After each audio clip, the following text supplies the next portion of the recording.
This is the thing, we're just in the early stages of this, and gas is going up so much, and then as long as oil and natural gas, which as John Elmer pointed out in our talk last week, 25% of oil, 25% of the world's natural gas go through the Strait of Hormuz. And as long as that is going on, then fertilizer, growing food is more expensive, transporting the food is more expensive.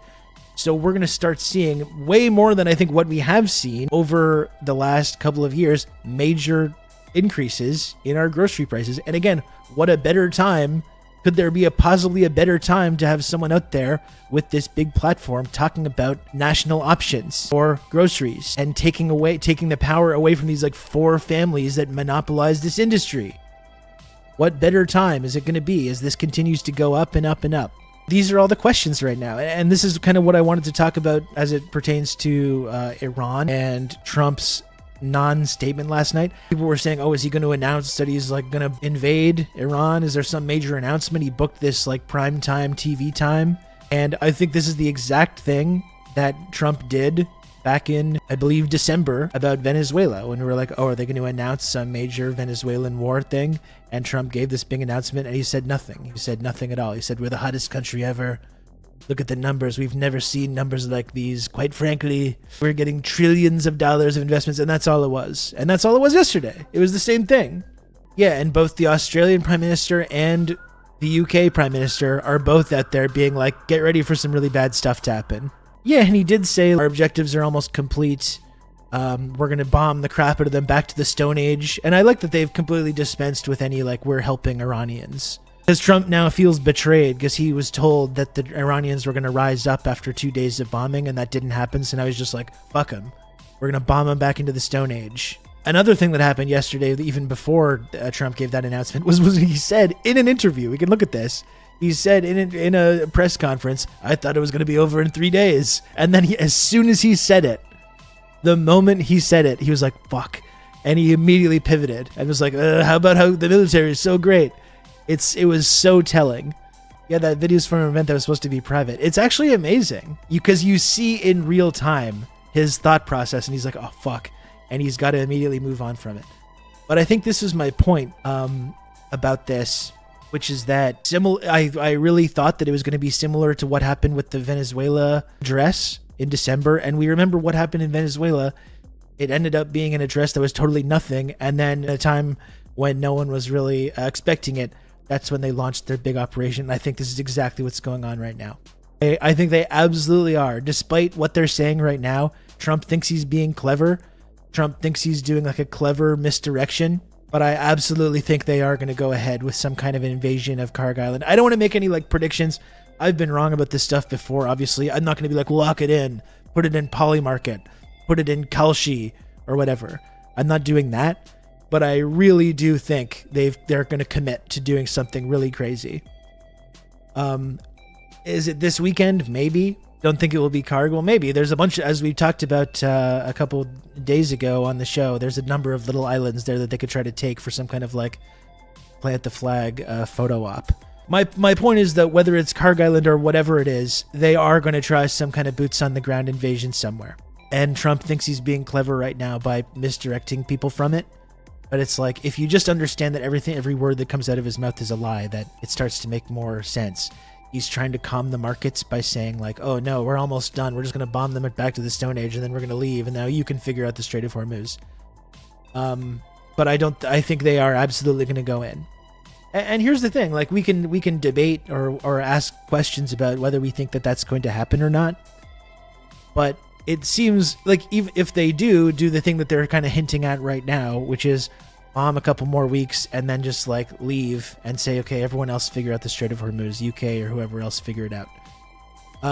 Either way, in this case, Iran is going to end up controlling the strait unless they really do invade and win. But that seems to me the most unlikely scenario imaginable. But either way, Iran is going to control the strait. If they leave, no matter who they bomb, like they've made it clear they can't do actual regime change if they leave, and even if they do invade, they're going to get hammered that way. So either way, Iran's going to control the strait So that means the price shocks are going to continue regardless of what happens. But it's either going to get really, really bad or maybe just a little bit bad. I feel like that's more the question. But the coming price shocks and the coming whatever is on the horizon, whatever's about to happen, seems to be locked in. And it seems like it was locked in the moment they went ahead with this campaign. Trump had a chance to, as we've talked about, they went through the 12-day war. Trump could have declared victory then. Said we've completely dismantled their nuclear program. We've completely humiliated them. We win. It could have been over there. As we talked about it a lot, there was an offer. There was a deal and concessions being offered prior to this war breaking out.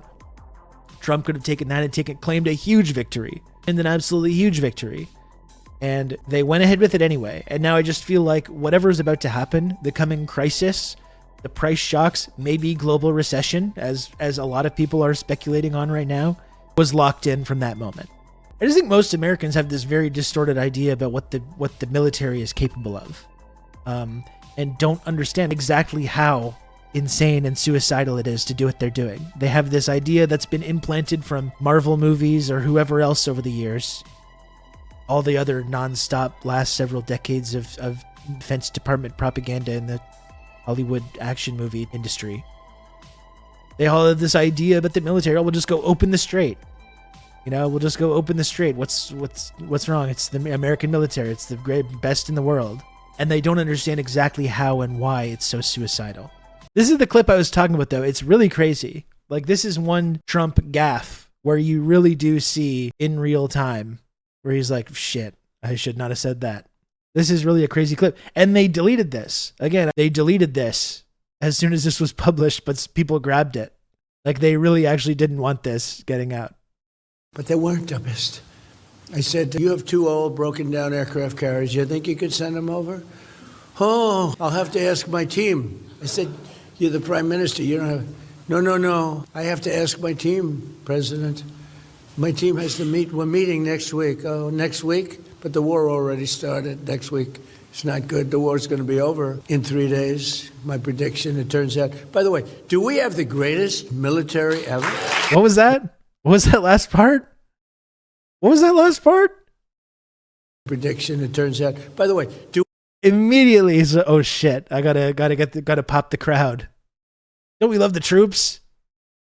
I mean, say what you want about this guy. He does know how to rile up the hogs, even if he's reaching levels of Brandonization that we've not previously imagined. Next week, it's not good. The war's going to be over in 3 days. My prediction, it turns out. By the way, whoops. That I think is so revealing, and this is what we've been saying all along. They thought this was going to be easy for whatever reason, whether Netanyahu was telling them it was going to be easy. Whatever that Mossad influence operation that was going on in the last couple of weeks with the 50,000 murdered protesters and all this stuff, or Claude or ChatGPT or whatever other LLM was advising them on this, saying this isn't just solid, this is airtight. Whoever it was telling them this, or Jared Kushner or Witkoff or whoever, they really did think this is going to be over in one weekend. We're going to bomb over the weekend.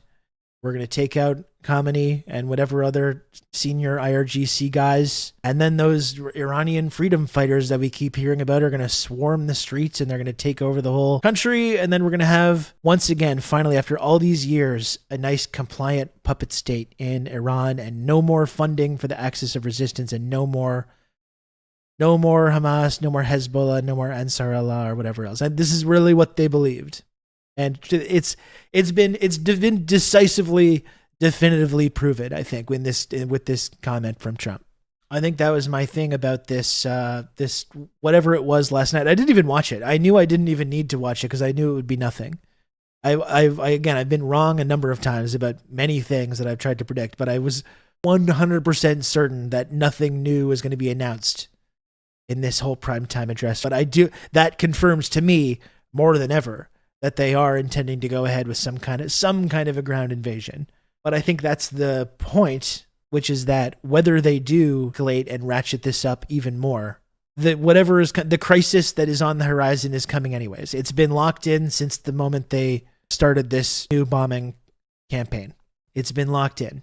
Maybe it's been locked in before that, you know? It's like we've all felt this like coming economic crash. And we've talked about it endlessly for 5 years now on this show, this feeling that we have of this like coming crash. And early in COVID, when it started to feel like it was happening. It was like, oh, is it happening? And they kicked the can down the road, and they injected however many trillion just into the stock market, just printed $1 trillion, essentially injected it into the stock market. There was that little period of stimulus, which they clawed back as much as possible. Eventually, you just can't keep kicking the can down the road, though, you know?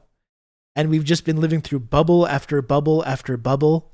And somehow they just keep like twisting out of the way of the global economic recession that's been on the horizon. They just keep on postponing and postponing and postponing. And now it feels like the bill is due, you know? And maybe they could have continued kicking the can down the road a little bit. Maybe they could have, but they really locked it in with going through with this. So we can talk about what the next steps are going to be, whether there's going to be a ground invasion or not, or what's going to happen. But the coming crisis, the price shocks in both fuel and energy and food is coming. And I guess that's the question that we need to ask ourselves right now. And again, I'm anxious about it. I don't know what that's going to mean. And the people on the front lines of the coming crisis too are the ones being bombed right now. And more people are going to die, obviously. And we always need to center that in our thoughts or our analysis of this. It's always the people that are at the lowest end of the socioeconomic ladder that are going to be on the front lines of whatever's about to happen.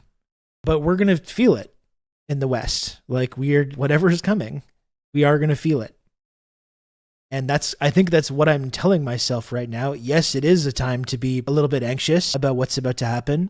I'm certainly feeling that anxiety. I definitely felt it when I looked at the gas prices today. And again, I had this thought in my mind. You know, gas right now is $1.99.99 per liter in Quebec. And I really had this thought of like, what if I look back on this moment 6 months from now and say, remember when it was only $1.99.99 and how I thought that was so high? That was like the thought that I was having this morning when I was putting gas in my car. But again, this is the thing that I'm trying to tell myself to try to have a sense of optimism about this moment, which is that no matter how scary it is, it's also an opportunity to get our ideas out there, get our analysis out there, to start talking to people about why this is happening. We might think we live in like a deeply reactionary anti-communist society that's been deeply ingrained in people's minds through advertising and through school and all kinds of stuff. And we do, that's true. But I think people will be open to a lot more ideas that they maybe once considered radical or extreme once they start feeling this level of crunch that we might be seeing. You know, people are all of a sudden, their minds are going to be opened to all kinds of things. This is one element where it's like Trump being there. People aren't buying it. People aren't getting on board. There's none of this like, oh, you must support the president thing. Everyone realizes like the people that are driving the ship are fucking insane. Most people haven't gotten to the end of their leash yet. That's a good way of putting it. Just saying yesterday, can't have daycare because of war. Yeah, he says it openly. And, again, this is a part of why it's important right now, just taking that Canadian angle, to have someone out there and leading a major party, someone with decades of media training, to be out there talking about these issues and putting the blame where it needs to be. And when you feel this level of like rise in grocery prices, and to talk about how there's a specific person and a specific family that's benefiting from that. That's something people can understand no matter what's like programmed into their minds. This man is always going on and on about the economy and the trillions of dollars in investment and the hottest country in the world. And the Dow is above 50,000, where it was. It's gone. Those days are gone now. But he's always talking about this. And then he says at the same time, it's like it exposes how completely fucking vacuous this entire mentality is. And the fact that there's still people that buy into this is just nuts to me. Although I feel like more and more people are jumping ship, and more and more people are going to continue to jump ship as more as these price shocks are continuing, which they are going to. But this total disconnect between the economy and when people like Donald Trump or Elon Musk or whoever talks about the economy and the total disconnect between the average person's experience and whether they see any of these gains. And Trump just going on and on every day since he's been elected about the numbers. We've never seen numbers like this, and frankly, no one thought that we would. And then immediately with the other side of his mouth saying stuff like this. Because the United States can't take care of daycare. That has to be up to a state. We can't take care of daycare. We're a big country. We have 50 states. We have all these other people. We're fighting wars. We can't take care of daycare. It's not possible for us to take care of daycare, Medicaid, Medicare, all these individual things. They can do it on a state basis. You can't do it on a federal. We have to take care of one thing, military protection. Because the United... It's just like, it's right there. The military and wars. That's the only thing that the government exists to do. It's the only thing the federal government exists to do, is just is being like a managerial process for the arms manufacturing industry and the military industrial complex. He just says it right there.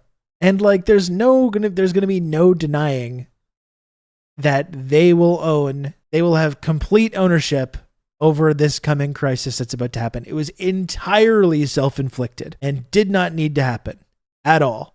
And I think even the most fucking brainwashed MAGA person, it's going to be very difficult for any of these people, maybe not impossible, some of these people are just too far gone, to blame MS-13 or trans people or Joe Biden when there's this, like, people are not particularly bright in America, sadly to say. People are going to make this direct connection between this man launching a Middle Eastern war that he explicitly said that he was not going to do, and notice that everything immediately afterwards became more expensive.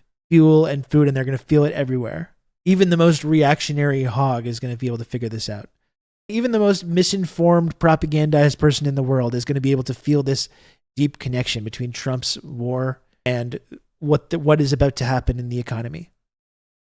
Whether we just experience a kind of mild price shock, which is the absolute best case scenario, or a major global recession that we haven't seen in our lifetimes, which is absolutely on the table right now. It is a bad timeline, but I think that's the thing that I'm just trying to tell myself right now. Again, maybe it's a sense of revolutionary optimism. It is a bad timeline, but it's like in Lord of the Rings. You know, I wish the ring would never come to me, right? I wish none of this had happened. Well, it happened. The ring came to you. We can complain all we want about the timeline and the various off-ramps that have been ignored over the years to maybe steer us towards something better, but we're here now. That's the reality. So we have to start thinking about what that means, what that's going to mean coming up. And if you believe in the kind of program that we like to talk about on here, again, it's much more difficult to sell people on this kind of program when everything's going great. And I think ultimately this is something I'm thinking about also, is just that we couldn't go on like this. Like, even if you and I or people in the chat were more or less comfortable and we had the cheap gas and the products and all that stuff, and we felt this sense of like perpetuity, or like that we could continue on indefinitely, this is subsidized by mass murder and genocide and slavery. Like, regardless of how scary this moment might be, it does have to stop. It had to stop somewhere.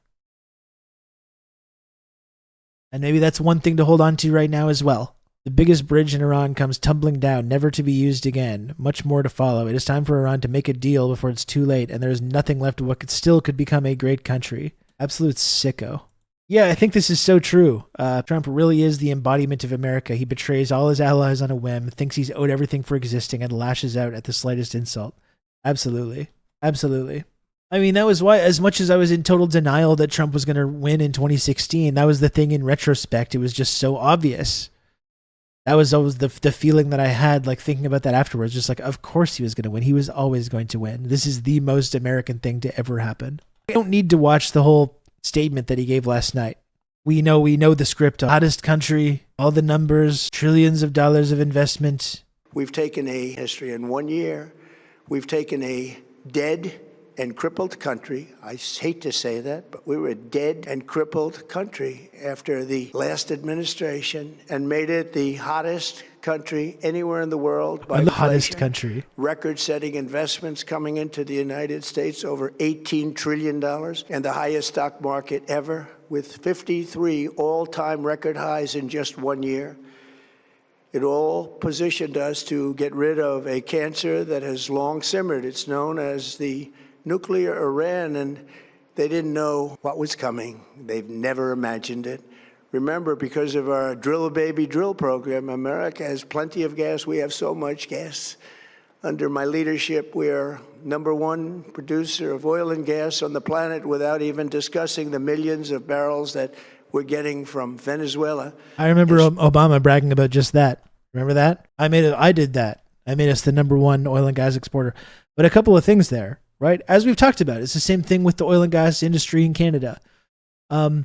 Being home to a lot of these natural resources doesn't actually mean that much when the resources are being extracted and then sold on the global market. Yeah, they've got lots of oil and gas, and you know what they're doing? They're selling it to Europe and other places at vastly inflated prices after blowing up the Nord Stream pipeline, for one.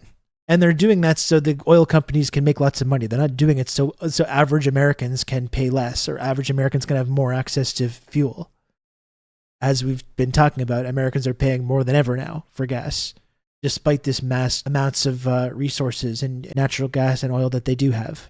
It's the same thing here. And again, it doesn't really matter how much oil and gas you have, because you need oil and gas to transport food, because we have in this fucked up globalized network of getting food to these countries, Western countries. We've got to get food coming from all over the world. How are you bringing that all over the world? It's with shipping and using oil and gas and fossil fuels. You can have all the oil and gas that you want, but it doesn't actually matter when, #1, you're extracting the oil and gas to sell in the global market so CEOs and shareholders of oil and gas companies can make lots of money.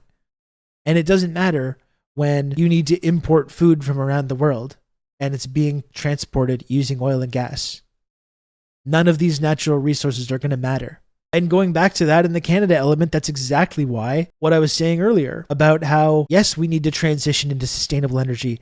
And even if you have been misled to the point that you think climate change or the coming climate crisis is some kind of liberal conspiracy, even if you do think that, we need to get out from under the thumb of this industry, which has had completely monopolized our energy needs for generations. We're all now experiencing these major price shocks, and we're seeing how quickly that can happen and how quickly things can change. Just on that level, we need to be engaging in this transition right now. And as I'm saying, like when you start building these new sustainable energy systems, as we've seen in China, you're going to empower people, not just by lowering costs of energy, but by giving people good jobs. I think it's frustrating to talk about because it's really not that complicated. And it's beyond frustrating that we've been arguing about this for the last 40 years rather than doing anything. Think about what we could have had in this country if we had started doing this shit 40 years ago. Building solar and wind farms and working on electric vehicles and building high-speed rail and investing in transit and all this stuff. We could have been doing this for years now, and now we would be not doing so bad. But because we haven't done that, because we've promised repeatedly over and over and over and over again to do something about this and then failed to do it, now we're rapidly approaching the cliff edge of this major global crisis, and we don't have any fucking solution to it. China is laughing. And this is what I'm talking about, like the exactly why a one-party state and a socialist system is vastly superior to whatever we're doing here. Because you can have plans that go on by year by year by year by year, or 5 year by 5 year by 5 year, or make a plan for decades in the future where you want to be, and you know that you're going to continue along that path, rather than doing everything like we do, like the morons in this country, quarter by quarter. And we just need to keep making the line go up quarter by quarter by quarter. And we can't plan for 5 years from now. We can't plan for 10 or 20 or 30 or 50 years from now. And we have this stupid liberal democracy where even if you do manage to organize and elect someone that says, I'm going to do these good things, they start to do it. And then fucking 4 years later, people in your country get radicalized by some dumb fake bullshit. and they vote in some psycho that undoes all the work that you're trying to do. And you keep passing the power back and forth between these different people who have different ideas and different donors telling them what to do. It's the absolute worst system for trying to have a long-term strategy or a long-term plan. They're the bully no longer. This is a true investment. The bully, Iran, in your the bully, children and your grandchildren's the bully future. of the region. The whole world is watching, and they can't leave the power, strength, and brilliance. They just can't believe what they're seeing. They leave it to your imagination, but they can't believe what they're seeing. The brilliance of the United States. I can't believe what I'm seeing when I see all these Gulf state military bases getting completely dismantled by Iran and Tel Aviv been repeatedly bombed for now multiple weeks. It's true. I can't believe what I'm seeing. Every American can look forward to a day when we are finally free from the wickedness of Iranian aggression and the specter of nuclear Who even blackout. believes this? Because the of the specter. actions we have There's a taken. specter haunting the Middle East. This Iranian aggression coming from America and its allies like Israel. And they want to talk about the specter, the looming threat of Iranian aggression. Give me a fucking break. As we've talked about a lot over the years, it is tough to admit when you got conned. Sometimes it's just you've gone all in. You're sunk cost fallacy. You're too far gone. You can't admit that you got lied to and you believe this obvious huckster, this like glorified used car salesman, the biggest con man in the history of the United States, which is a long history of liars and frauds and con men and snake oil salesmen. In a way, it's actually kind of impressive what he's been able to do, because that's a long tradition in America that goes back to the foundation of the country. Ending Iran's sinister threat to America and the world. And I'll tell you, the world is watching. And when we do, when it's all over, the United States will be safer, stronger, more prosperous, and greater than it has ever been before. May God bless the men and women of the United States Armed Forces. Again, we saw Keir Starmer and the PM of Australia. They're both being like, things are about to get really bad, and we're sorry. They still can't even call it out. They still can't even name who's the responsible parties. That's how pathetic it is. I do have to level with people on this. This will not be easy. It is now clear that the impact of this war will affect the future of our country. The war in the Middle East has caused the biggest spike in petrol and diesel prices in history. Australia is not an active participant in this war, but all Australians are paying higher prices because of it. If you can switch to catching the train or bus or tram to work, do so. That builds our reserves and it saves fuel for people who have no choice but to drive. The months ahead may not be easy. The next part of the challenge that we were facing was the supply and the pricing of petroleum products. Our authorities are all continuing to find new sources for the supply. And although we cannot be assured right now of the supply, we can be sure that at least for 45 days we will be all right. Efficiency, mobilitas. Yeah, it's not looking good. And that's, again, it's been one of the main takeaways. Whatever is about to happen, the price shocks are locked in. The price shocks to oil and gas and food are happening. There's a lot of different variables and different things that can happen, but like that's something that's just the reality, you know? And I don't know how people feel about this when you go to the Canadian angle as well, but I'm almost feeling like, again, just taking from the idea that like this is the timeline that we're in and we can hem and haw about what could have been or what should have been, but it's the reality that we're in right now. And maybe we should be encouraged that the guy at the helm in Canada is just a actual neoliberal global banking guy who may be able to use his connections to limit the crisis as much as possible. And even if it is limited, we now are seeing this kind of effort to create more of a cohesive and on-message left-wing movement, also filling that gap as well. Anyways, if you're American, I'm sorry, you're kind of screwed. I don't think there's no easy way for me to tell you that. And we very well may be as well. But there's a slim chance that we might be able to at least minimize some of the really bad consequences of what's on the horizon. But that's, again, just to go back to our conversation yesterday, though, that's one of the reasons that I think we should be encouraged, no matter what you think about the NDP or electoralism or social democracy or whatever criticisms you have of that, many of which I'm very sympathetic to. Having someone in that position right now with this level of like media training and ability to stay on message does help all of us get our messaging and get our answers out there for what's happening. And that's what I mean. Like, even if Carney doesn't help us weather the coming crisis, people are going to be more and more amenable to someone that's there in this position with this large platform who has coherent answers for why these things are happening and who's been benefiting from it. This is what I keep saying, right? Not that Avi's going to come in and save us, but it's part of an overall strategy, or one element of an overall strategy that also contains a lot of other moving parts to start getting an actual movement going. And that as things continue to get worse for the average person, a lot of people that we maybe didn't expect recently are going to be amenable to these ideas. And we know full well the fascists are going to be out in full force and recruiting as well, because the fascists never fail to capitalize on a crisis either. And they're going to be providing their usual scapegoats. And really, it's our job to provide a counter to that. And for whoever is, I don't want to tell people what to do, because I know people have varying degrees of time and ability to do this. But if it's possible, it's never been a better time also to get out into your community. And as things do continue to get bad and prices continue to rise and food becomes more inaccessible and fuel gets more inaccessible, people are going to need help, especially in this state that's been stripped away by cuts and austerity and neoliberalism.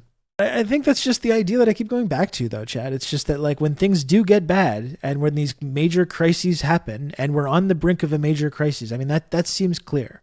It's hard because I've been doing this show for 5 years and we've felt this coming crisis for a long time and it just never seems to happen. But now it really, really feels like it's about to happen. And when this moment comes, I don't know, things can change really fast. We've seen that in every single other revolutionary society. That's what we've seen. It's like nothing's going on, nothing's possible, everything's impossible until it's not. One thing that I'm thinking, and one thing that really came across in this conversation yesterday, which is like, it's not about trying to win an election. It's not about trying to win a seat in parliament. It's not about trying to become prime minister.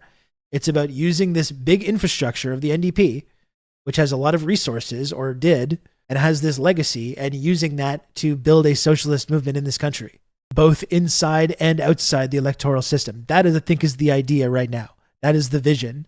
I'm not a doomer, but man, when I see the future we're leaving for my nieces and nephews, I'm just immensely saddened. Here's where I'm at mentally. Because again, I got a 10-year-old son. So yes, these thoughts occur to me a lot when I think about the future that we're heading towards. But I really can't envision, like, maybe this is part of like a psychological defense mechanism on my part.